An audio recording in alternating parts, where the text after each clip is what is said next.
आलू गोभी के तरकारिया मवा के चटनी तनिका हम खियाऊ त्यू बनाई के सजनी तनिका हम खियाऊ त्यू बनाई के सजनी।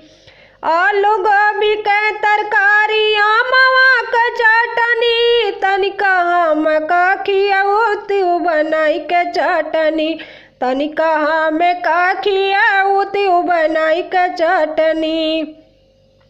ढंग से न खाना पाए ढंग से न पानी ढंग से न खाना पाए ढंग से न पानी ढंग से पानी हो कि ढंग से पानी ढंग से पानी हो ढंग से पानी ढंग से न खाना पाए ढंग से न पानी।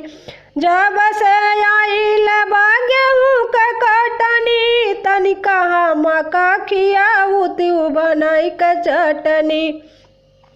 जब से आइल गेहूँ के कटनी तनिका हम खियाऊ त्यू बनाई के सजनी तनिका हम खियाऊ त्यू बनाई के सजनी। आलू गोभी के तरकारी मवा के चटनी तनिका हम खियाऊ त्यू बनाई के चटनी तनिका हम खियाऊ त्यू बनाई के सजनी।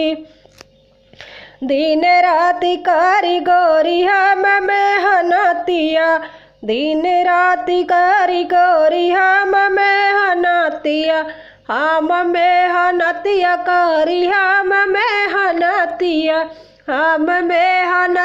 करी हम मेहनतिया दिन राति करी गोरी हम मेहनतिया। हमने से न होई गोरी अब खटनी तनिका हम खियाऊ त्यू बनाई के सजनी।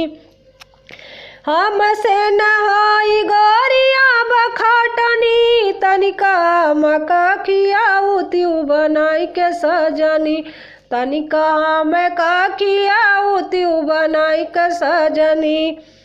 आलू गोभी के तरकारी मवा के चटनी तनिका हम खियाऊ त्यू बनाई के सजनी तनिका हम खियाऊ त्यू बनाई के सजनी।